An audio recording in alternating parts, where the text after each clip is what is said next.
शांति। आज 6 जून 2025 भारत में शुक्रवार है। Today is 6th June 2025 and it's Friday in Bharat. आज की मुरली का जादुई रहस्य स्वयं को प्रेरणा देने के लिए magical secrets of today's Murli for motivating the self। जैसे जैसे बाबा के बच्चे ज्ञान योग में आगे बढ़ते हैं, पुराने होते जाते हैं, बाबा के कई सारे शब्द बुद्धि में फिट होने लगते हैं। उस शब्दों के साथ जो स्मृतियाँ जुड़ी हुई है, जो भावनाएं जुड़ी हुई है, जो अनुभव जुड़े हुए हैं, वो सब एडअप होने लगते हैं। माना जैसे आज की मुरली में बाबा ने कहा, तुम्हें 1000 गुना अतीन्द्रिय सुख का अनुभव होना चाहिए। तो ये एडअप इफेक्ट है कि जितना जितना जिनका योग का फाउंडेशन अच्छा होगा, उनको योग में रुचि आएगी और उनको पावर का अनुभव होगा, शक्तियों का अनुभव होगा और कॉन्फिडेंस बढ़ते जाएगा कि यस, मैं कुछ भी कर सकता हूँ। जिसे हमने देखा है कि असंभव को भी मैं संभव कर सकता हूँ, ये कॉन्फिडेंस आने लगता है। पर ये कॉन्फिडेंस किस आधार पर आता है? तो बाबा के जो कीवर्ड्स है, मुख्य शब्द है, उसको फील करना आना चाहिए। जितनी बुद्धि सूक्ष्म होती है, स्वच्छ होती है, पवित्र होती है, पारस बुद्धि बनती है, ऑटोमेटिकली ये जो होली हंस बाबा कहता है, वो बुद्धि जब बन जाती है तो फिर सेकंड का खेल है। सेकंड का खेल है, क्या लेना है क्या छोड़ना है, ये हर वक्त ऑटोमेटिकली होता रहता है। ऑटोमेटिक माना अपने आप आत्मा अतीन्द्रिय सुख में झूमने लगती है, कोई मेहनत नहीं होती है। ये वैसे ही है जैसे एरोप्लेन से जब ट्रैवल करते हैं तो एरोप्लेन को आकाश में उड़ने के लिए शुरुआत में जो पृथ्वी का गुरुत्वाकर्षण है, उसको ओवरकम करना पड़ता है। माना शुरुआत में वो ताकत लगाएगा हवा में जाने के लिए, लेकिन एक बार उस एरोप्लेन ने गुरुत्वाकर्षण के अगेंस्ट में एनर्जी लगाकर अपनी कक्षा में स्थित हो गया, फिर वो पायलट जो होता है वो ब्रेकफास्ट कर रहा है, किताब पढ़ रहा है, क्योंकि एरोप्लेन अपने आप चल रहा है, फिर उसको मेहनत नहीं होती है। कुछ ऐसी हालत हम आत्माओं की भी है। एक बार हमने ज्ञान को यथार्थ रूप से समझ लिया और हमें डिटैच होना आ गया, शरीर से डिटैच होना आ गया, कर्म बंधनों को काटना आ गया, और फिर तुरंत ये ट्रांजिशन महसूस होता है कि अभी भारी है, अभी हल्के है, अभी बंधन में, अभी बंधन मुक्त है। इतनी सूक्ष्म चेकिंग होने लगती है कि हमको पता चलता है कि कौन सा संकल्प मुझे बंधन उत्पन्न कर रहा है और कौन सा संकल्प मुझे उड़ता पंछी का अनुभव करा रहा है। इतना शरीर से डिटैच होने लगते हैं कि चलते फिरते फिर ये अनुभव होने लगता है, जब चाहे तब कर्मों में आओ, जब चाहे तब कर्म से डिटैच हो जाओ, पर इसके लिए अभ्यास चाहिए।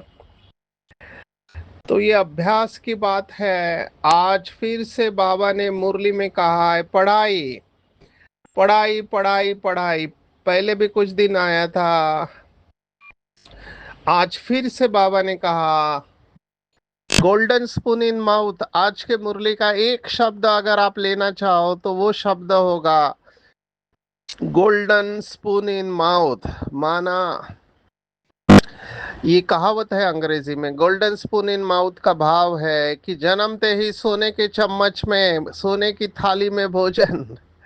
अभी ऐसे लोग इस समय हैं जिनके पास बहुत धन है। मुझे किसी ने दुबई के नवाब का फोटो वीडियो भेजा था, उसमें बताया कि उसका टॉयलेट भी सोने का है। आप सोचो, कार भी सोने की है, बहुत जगह पे वो सोने का इस्तेमाल कर रहा है। तो ये उस आत्मा के लिए अभी सतयुग है। तो ये किस आधार पर होता है? आज बाबा ने इसका राज खोला है कि भक्ति मार्ग में गोल्डन स्पून इन माउथ। कई लोग मुझे मिलते हैं, कहते हैं कि हमारा नसीब ही खोटा है।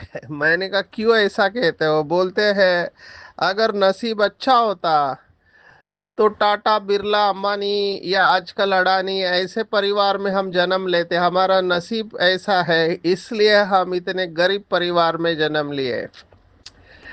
तो यहाँ पर ये बहुत स्ट्रांग बिलीफ सिस्टम है लोगों की। एक तो ये बिलीफ सिस्टम है, माना मान्यता है कि हमारा नसीब खराब है। दूसरा, जब किसी के पास बहुत धन देखते हैं तो भी सोचते हैं कि ये धन जो है गलत काम से कमाया होगा, क्योंकि ईमानदारी से तो इतना धन कमा नहीं सकते हैं। और बहुत सारे बिलीफ है, अगर मैं इसमें जाऊं तो ये सब्जेक्ट स्पष्ट करने के लिए मैं आपको बता रहा हूँ। गोल्डन स्पून इन माउथ, आज की पूरी मुरली इसके ऊपर है। भविष्य ऊंच घराने में आने का आधार पढ़ाई है, बाबा कह रहा है। तो आज मैं चिंतन के लिए शब्द दे रहा हूँ, क्या नसीब बना हुआ है या नसीब को बनाया जा सकता है? ये प्रश्न अपने आप से पूछे।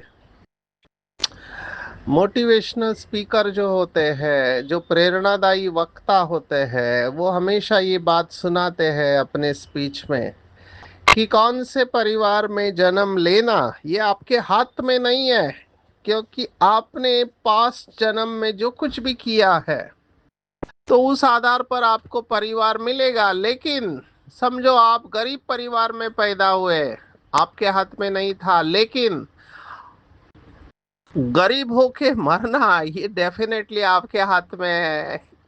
तो आप गरीबी से बाहर आ सकते हैं। सबसे बड़ी गरीबी इस समय जो है वो धन की गरीबी नहीं है, सबसे बड़ी गरीबी है प्यार की गरीबी। अंदर से खाली महसूस कर रहे हैं लोग, सब कुछ होते हुए। आप सोचो, वो यूके की प्रिंसेस थी डायना, अभी वो प्रिंसेस है, लेकिन फिर भी किसी और से प्यार करने के लिए, और फिर उनका शरीर वैसे छूट गया। लोगों के पास धन होने के बावजूद भी सच्ची खुशी नहीं है। हम इसे अंग्रेजी में कहते हैं स्पिरिचुअल बैंक्रप्सी। माना आध्यात्मिकता का दिवाला निकल चुका है, सब कुछ है पर अंदर से खुश नहीं है।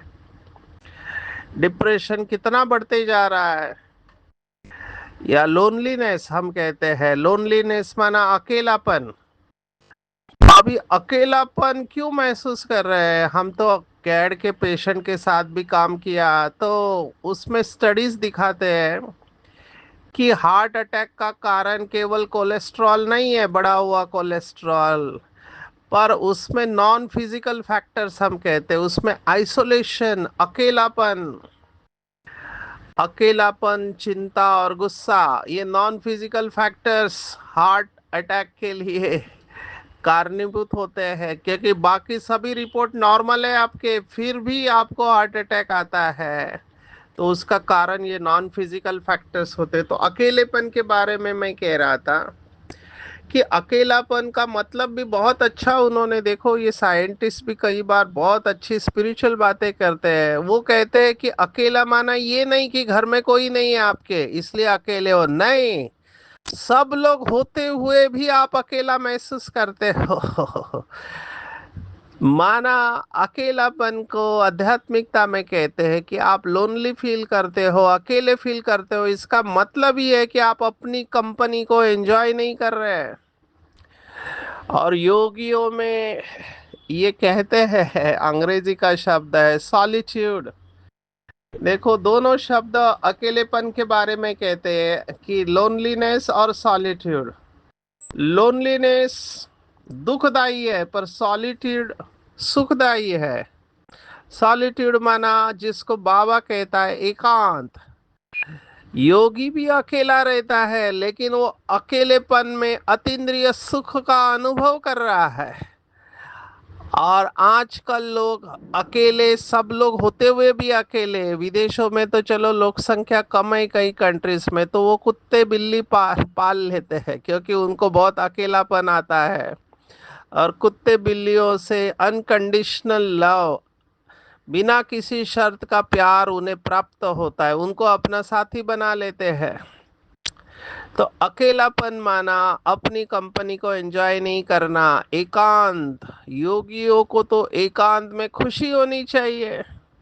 कई लोगों को मैं देखता हूं उनको कोई ना कोई देहदारी हमेशा चाहिए रहता है। जब तक कोई देहदारी नहीं है उनको चैन नहीं मिलती है।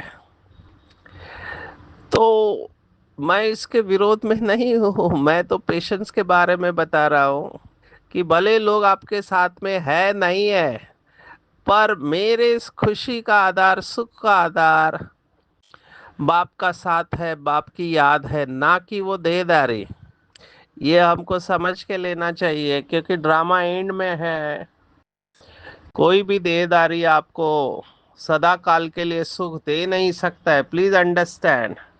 इसको अच्छी तरह से ठोक पीट कर पक्का कर लो।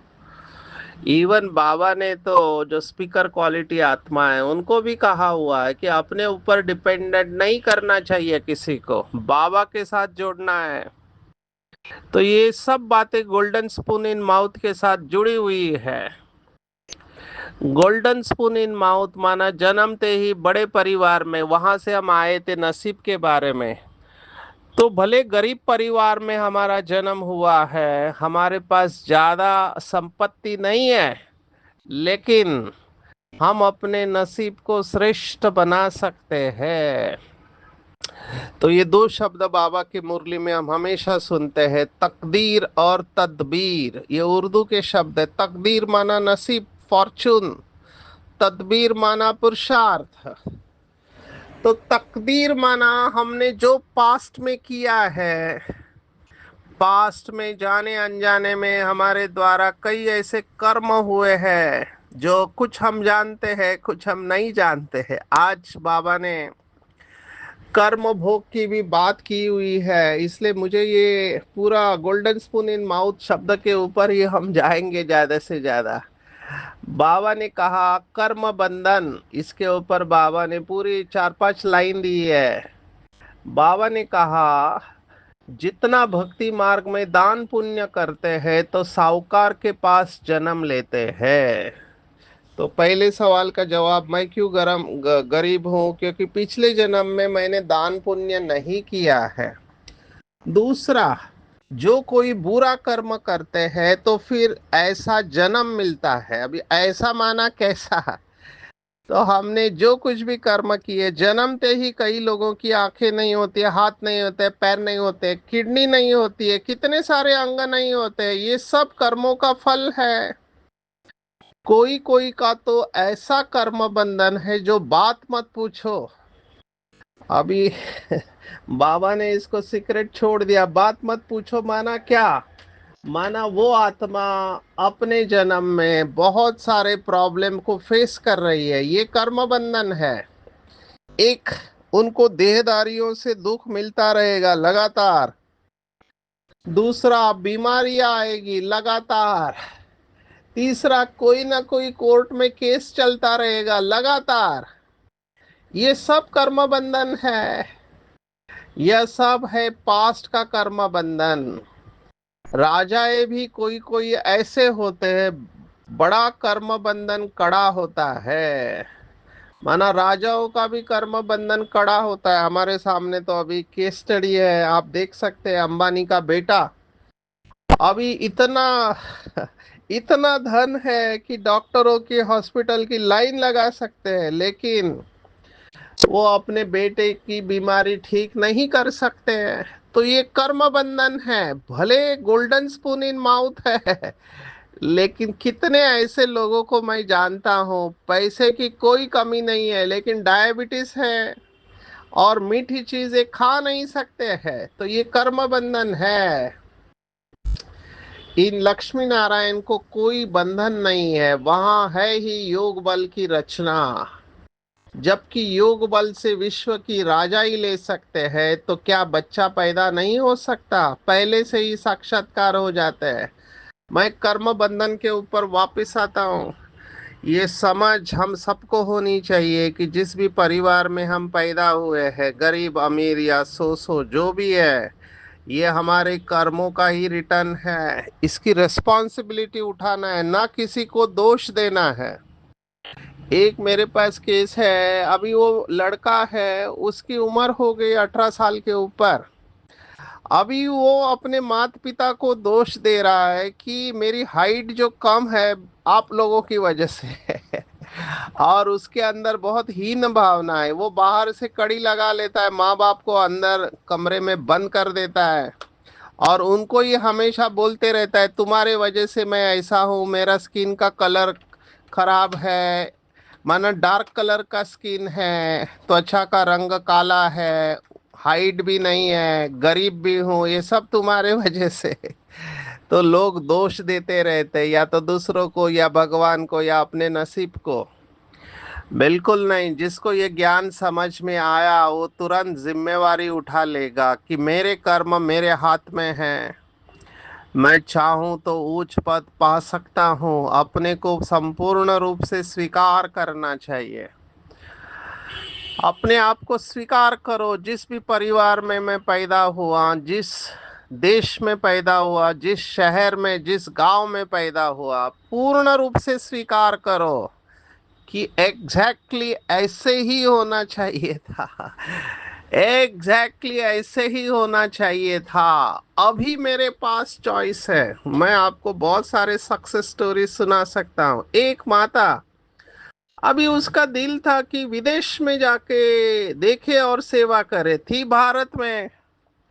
तो उसे किसी ने बोला कि आप पहले मनसा सेवा करो तो तुम वहां पहुंच जाओगे। तो उसने दिल से मनसा सेवा की। अभी वो विदेश में सेवा कर रही है। बहुत लोगों का ये अनुभव है कि हम माइंड में जो क्रिएट करते हैं वो स्थूल में आ जाता है। पहले माइंड में सूक्ष्म में क्रिएट करना है। बाबा ने भी पहले सूक्ष्म वतन बनाया। ये बाबा ने मुरली में कहा हुआ है। आज इसकी बात आई हुई है इसलिए मुझे ये बात याद आ गई। तो अपना कर्म बंधन है, रोते नहीं रहना चाहिए कि मेरा पति ऐसा है, मेरी पत्नी ऐसी है, मेरा बच्चा ऐसा है, हम तो गांव में रहते हैं, नजदीक कोई सेंटर नहीं है, मेरे तो कड़े संस्कार है, बॉडी कॉन्शियसनेस है, काम विकार जाता नहीं, क्रोध जाता नहीं, लोभ जाता नहीं, मोह जाता नहीं, बिल्कुल नहीं। कोई बहाना नहीं चलेगा। टेक रिस्पॉन्सिबिलिटी, जिम्मेवारी उठाओ कि मैंने अभी तक जो कुछ भी नहीं सोचा है वो सब मैं सोच सकता हूँ, और अभी तक मैंने जो कुछ भी नहीं किया है वो सब मैं कर सकता हूँ। अभी देखो, एक बहन को ऐसे सेंटर पर भेजा जहाँ स्टूडेंट नहीं आ रहे, वो भी थी योगी आत्मा। उसने बाबा से बात किया, बाबा मैं कहीं जाने वाली नहीं हूँ, मैं यहाँ बैठ के तपस्या करूंगी। आपको लगता है कि यहाँ पर मेरा पार्ट है और स्टूडेंट आने चाहिए, आप भेजेंगे, मैं तपस्या करते रहूंगी। तो उसने कड़ी तपस्या की और लोग सामने से सेंटर पर आना चालू हो गए। तो ये बातें हमको बहुत मोटिवेशनल है। हमको कभी भी बहाना नहीं देना चाहिए, हमको सॉल्यूशन के ऊपर फोकस करना चाहिए। और मुझे ऐसे लगता है कि हमको योग या तपस्या को बढ़ाना चाहिए। तपस्या सभी समस्याओं का समाधान है। अपना कर्म बंधन भी काटना चाहिए। मैं ये एक्सेप्ट करता हूँ कि कई लोगों का डेफिनेटली कड़ा कर्म बंधन होता है। तो जैसा भी कर्म बंधन हो, मुझे इतना पता है कि संकल्प से आप असंभव को भी संभव कर सकते हैं। सिर्फ लगातार हमको कोशिश जारी रखनी चाहिए और पॉजिटिव एग्जाम्पल्स आंखों के सामने रखने चाहिए। कभी भी दिल शिकस्त नहीं होना चाहिए। हमको अपनी शक्तियों को बढ़ाना है। मुझे इतना पता है कि जब हम मालिकपन की स्टेज में जाते हैं, मालिक माना स्वराज्य अधिकारी, जब हम मालिकपन की स्टेज में जाते हैं तो प्रकृति दासी बन जाती है, क्योंकि प्रकृति उसी की सेवा करेगी जो मालिक है। तो अधीन नहीं रहना है, अधिकारी बनना है, मालिक बन के चलना है। मन बुद्धि संस्कार संपूर्ण नियंत्रण में हो। मन और बुद्धि को बाबा के ऊपर ऐसा एकाग्र करेंगे कि अपने सभी कर्म बंधन समाप्त हो जाए। ये जो श्री कृष्ण का गायन है कि जब वो आई आत्मा तो जेल के सभी दरवाजे ताले खुल गए, माना जो पहरेदार थे वो भी सो गए। तो ये कहानी हमको यही बताती है कि आपकी तपस्या अच्छे है तो आपके सब बंधन समाप्त होने चाहिए। ये आज मुझे इसलिए याद आया क्योंकि महात्मा की बात आज आई है। बाबा ने कहा महात्मा से भी बच्चे को जास्ती मान दिया जाता है, क्योंकि महात्मा तो फिर भी सारी लाइफ पास कर बड़ा हुआ है, विकारों को जानते हैं, छोटे बच्चे नहीं जानते। इसलिए महात्मा से भी ऊंच कहा जाता है। वो तो सब महात्माएं हैं। श्री कृष्ण को भी महात्मा कहते हैं। वह है सच्चा महात्मा। अब ये सच्चा बोल के बाबा ने दूसरा शब्द कर, कोई झूठा महात्मा भी होता है, माना महात्मा बनने का नाटक करने वाले कलयुग में होते ही है। सतयुग में तो होते ही महान आत्माएं हैं। उन जैसा यहाँ कोई हो न सके। क्यों? क्योंकि शरीर और आत्मा दोनों पवित्र है। तो इसके ऊपर चिंतन करेंगे। ये मत पूछो कि मैं इतना गरीब क्यों हूँ, या मेरा नसीब ऐसा क्यों है, या मेरा ये कर्म बंधन क्यों नहीं कट रहा है। अपने आप से ये प्रश्न पूछो कि मैं योग कितना करता हूँ, मैं स्वमान का कितना अभ्यास करता हूँ, मैं चार्ट कितना रखता हूँ। और जो आज की मुरली पूरा डायरेक्ट कर रहे हैं, दान पुण्य, दान पुण्य मैं कितना करता हूँ। अभी इसके ऊपर भक्ति मार्ग की कहानी है, बहुत सुंदर मोटिवेशनल है। एक गरीब, बहुत गरीब भिखारी महात्मा के पास गया, कहा मेरी गरीबी दूर करो। तो महात्मा ने उसको कहा तुम गरीब इसलिए हो क्योंकि तुम्हें दान करना नहीं आता है। तो उसने कहा मैं कहाँ से दान करूं, मेरे पास खाने के लिए कुछ नहीं है, रहने के लिए घर नहीं है, पहनने के लिए कपड़ा नहीं है, मैं दान करूं कैसे। तब महात्मा ने मुस्कुराकर कहा तुम किसी को अपनी मुस्कुराहट दे सकते हो, दो उमंग उत्साह के बोल बोल सकते हो। इसके लिए कोई पैसा नहीं लगता है। ये है दुआएं कमाने का तरीका। तो जरूरी नहीं है कि हम धन का ही दान करें, वस्त्र का और अन्न का। ये बहुत कॉमनली दिए जाने वाले दान है। मैं देखता हूँ ये महाराष्ट्र में हमारे शिरडी के साईं बाबा का मंदिर है, कितना सोने का हीरे का मुकुट दान करते हैं। उधर दक्षिण भारत में बालाजी का मंदिर है, उधर भी लोग बहुत दान करते हैं। मंदिरों में दान होता ही रहता है। तो गरीब लोग समझते हैं हम क्या दान करें। यहाँ पर मुझे भगवत गीता का श्लोक याद आ रहा है, 9वें अध्याय का श्लोक है, बहुत सुंदर है। बाबा ने भी ये कहा हुआ है इसी भाव से। श्लोक इस तरह से है, 9वां अध्याय हम सब जानते हैं, राज विद्या राजगुह्य योग। 9वां अध्याय जिसे संत ज्ञानेश्वर समाधि में जाते समय वो अध्याय का सिमरन करते हुए, स्मृति में लाते हुए उन्होंने समाधि में गए हैं। तो वो श्लोक है 26वां, 26th verse of the 9th chapter. पत्रम पुष्पम फलम तोयम यो में भक्त्या प्रयच्छति तदहम भक्ति उपरुतम अश्नामि प्रयतात्मनः।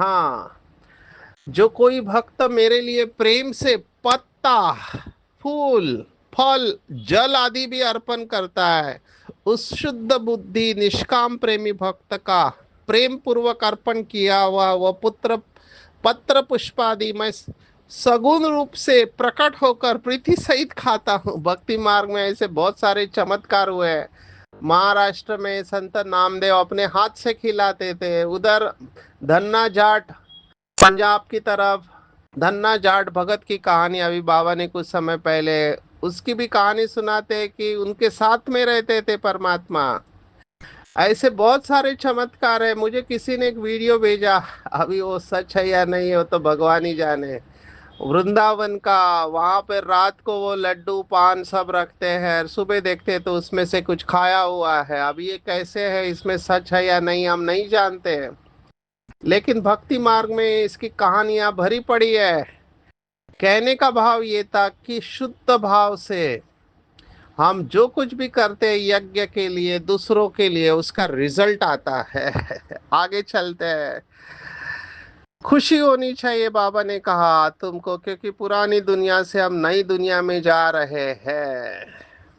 हमारे पास सभी धर्मों के लोग आते हैं। वंडर बाबा ने क्या कहा, खुद मुसलमान फिर हिंदुओं को नॉलेज दे रहे हैं, क्योंकि हमारे पास हिंदू, मुस्लिम, पारसी, सिख सब आते हैं। मैं देखा चंडीगढ़ में, पंजाब में कितने सिख सिख लोग बाबा के पक्के बच्चे हैं, क्योंकि बहुत सारी बातें गुरबानी में बाबा की आई है, तो जल्दी उनका निश्चय बैठ जाता है। बुद्ध धर्म से भी लोग आएंगे बाबा ने कहा। अभी देखो हमारे कितने बुद्धिस्ट कंट्री में बाबा के सेंटर है। जापान है, चाइना में तो ओपनली नहीं है लेकिन सेंटर है, कोरिया में है, या फिर इंडोनेशिया, जहाँ भी बुद्धिस्ट कंट्री है वहाँ पे बाबा के सेंटर है।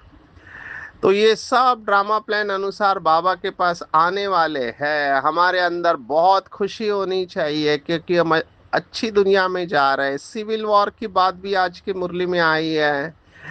किसको हम मारते हैं वह भी पता नहीं पड़ता है। हाहाकार के बाद जय जयकार होनी है। ये भारत में सिविल वॉर का वर्णन है, न्यूक्लियर वॉर नहीं होगा, सिविल वॉर है। थोड़ा भी ये ज्ञान सुना तो बाबा ने कहा प्रजा में आ जाएंगे। इंपॉर्टेंट धारणा की बात से हम वरदान के ऊपर रहते हैं। धारणा की बात, कभी भी कोई बात में रूठना नहीं है। ज्यादातर रूठते हैं टीचर से, ब्राह्मणी से नहीं बनती है, बाप से रूठते हैं। अरे तुम बाप से बुद्धि का योग लगाओ ना, क्योंकि कहते हैं एक ही सेंटर है, हम उधर ही रहते हैं। अभी क्या करें, सेंटर पे जा नहीं सकते तो सेंटर पर आना ही छोड़ देते हैं। बाबा ने कहा बाप से बुद्धि का योग लगाओ, उनको तो प्यार से याद करो। बाबा बस आपको ही याद करते करते हम घर आ जाएंगे। तो नाराज नहीं होना है, राज को जानना है, रूठना नहीं है। इवन ब्राह्मणियां भी नंबरवार है। आगे बढ़ते हैं। मनन शक्ति के ऊपर बहुत समय के बाद वरदान आया है। दिव्य बुद्धि की खुराक है।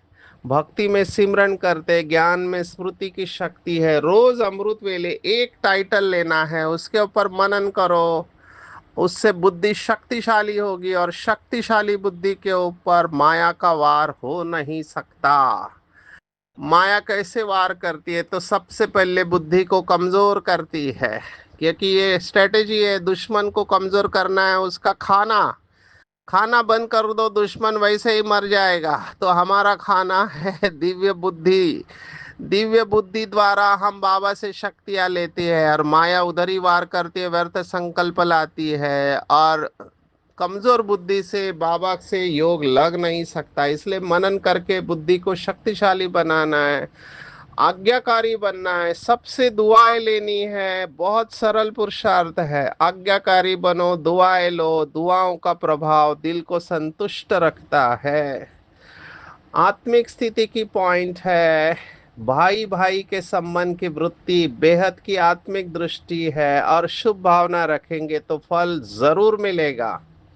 कभी भी थकना नहीं है पुरुषार्थ से, दिल शिकस्त नहीं होना है, निराश नहीं होना है, निश्चय बुद्धि बन, मेरेपन के संबंध से न्यारे हो जाना है, तभी शांति और शक्ति का सहयोग आत्माओं को देते रहेंगे। आज की पूरी मुरली में टेक होम है जो बाबा ने कहा, गोल्डन स्पून इन माउथ, भक्ति मार्ग में दान पुण्य से होता है, यहाँ पढ़ाई से है। जितना हम पढ़ाई पढ़ेंगे उतना हमें ऊंच पद मिलेगा। भक्ति में पढ़ाई से ऊंच पद नहीं मिलता है, यहाँ पे मिलता है। कभी भी फिक्र नहीं करनी है, सदा हर्षित रहना है, बहुत खुश, हजार गुना अतीन्द्रिय सुख का अनुभव करना है। अवस्था को एक रेस बनाने के लिए देही अभिमानी बनने का पुरुषार्थ, पुरानी चीजों से ममत्व निकाल लेना है, मनन करना है, बुद्धि को शक्तिशाली बनाना है, तो व्यर्थ संकल्प से मुक्त हो जाएंगे। आज्ञाकारी बनकर दुआएं लेनी है तो दिल संतुष्ट रहेगा, और मेरेपन के संबंध से न्यारे होना है, तभी शांति और शक्ति का सहयोग आत्माओं को देते रहेंगे। अच्छा, ओम शांति।